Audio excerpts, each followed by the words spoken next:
ఆంధ్రప్రదేశ్లో ప్రధాన విపక్ష కూటమి కూర్పు కుదిరిపోయింది. అనేక ప్రయత్నాల అనంతరం టీడీపీ జనసేనలతో పొత్తుకు బీజేపీ నాయకత్వం సయ్యంది. ఆ వెంటనే మూడు పార్టీలు ఎన్నెన్ని సీట్లలో పోటీ చేయబోతున్నాయో ప్రకటించారు. బీజేపీ జనసేనలకు కలిపి 31 అసెంబ్లీ స్థానాలు, 8 లోక్సభ స్థానాలు కేటాయించారు. టీడీపీ 144 అసెంబ్లీ నియోజకవర్గాల్లో పోటీ చేయబోతోంది. అదేవిధంగా 17 పార్లమెంటు స్థానాల్లో టీడీపీ అభ్యర్థులు బరిలో దిగనున్నారు.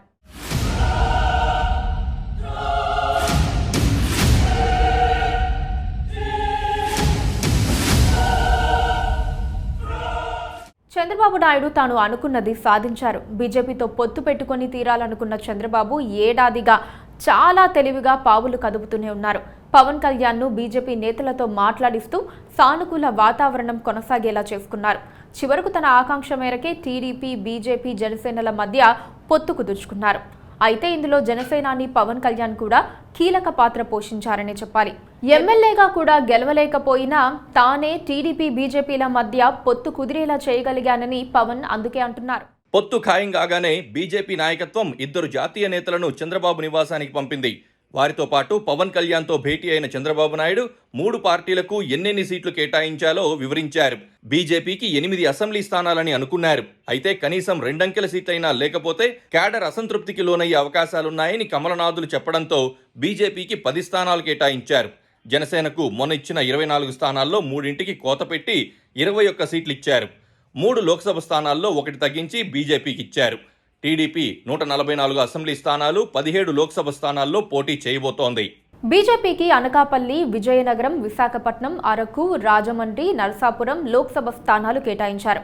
ఏపీ బీజేపీ అధ్యక్షురాలు పురంధేశ్వరి రాజమండ్రి నుండి పోటీ చేస్తారని ప్రచారం జరుగుతోంది. అయితే ఆమె విశాఖపట్నం నుంచి పోటీ చేయాలని అనుకుంటున్నారు. అదే సీటుపై జీవీఎల్ నరసింహారావు కూడా కన్నేశారు. అనకాపల్లి నుండి సీఎం రమేష్ పోటీ చేయొచ్చంటున్నారు. గత ఎన్నికల్లో వైసీపీ తరపున నరసాపురం నుంచి గెలిచిన రఘురామకృష్ణంరాజు ఈసారి బీజేపీలో చేరి అదే సీటు నుండి పోటీ చేయాలని భావిస్తున్నారు. 2 రోజుల్లో అభ్యర్థుల పూర్తి జాబితాను విడుదల చేసే అవకాశాలున్నాయి. జనసేన అధినేత పవన్ కళ్యాణ్ కాకినాడ లోక్సభ స్థానం నుంచి పోటీ చేయడంతో పాటు మరో అసెంబ్లీ నియోజకవర్గం నుండి కూడా పోటీ చేస్తారని ప్రచారం జరుగుతోంది. పిఠాపురం నుంచి పోటీ చేయవచ్చునని కొందరు అంటున్నారు. మరికొందరైతే మరోసారి భీమవరం నుంచి పోటీ చేస్తారని అంటున్నారు. కానీ భీమవరం నియోజకవర్గానికి చెందిన టీడీపీ మాజీ ఎమ్మెల్యే పులపర్తి ఆంజనేయులు తాజాగా జనసేనలో చేరారు. మరి భీమవరం సీటు ఆయనకు కేటాయిస్తారా లేక పవనే పోటీ చేస్తారా అన్నది తేలాల్సి ఉంది. పొత్తులు, మిత్రపక్షాలకిచ్చే సీట్లు తేలిపోవడంతో చంద్రబాబు నాయుడు పని తేలికైపోయింది. మొదటి జాబితాలో 94 నియోజకవర్గాలకు చంద్రబాబు అభ్యర్థులను ప్రకటించిన సంగతి తెలిసిందే. ఇక 50 అసెంబ్లీ స్థానాలకు, 17 లోక్సభ స్థానాలకు చంద్రబాబు అభ్యర్థులను ప్రకటించాల్సి ఉంది. 2-3 రోజుల్లో ఈ జాబితాను విడుదల చేస్తారని అంటున్నారు.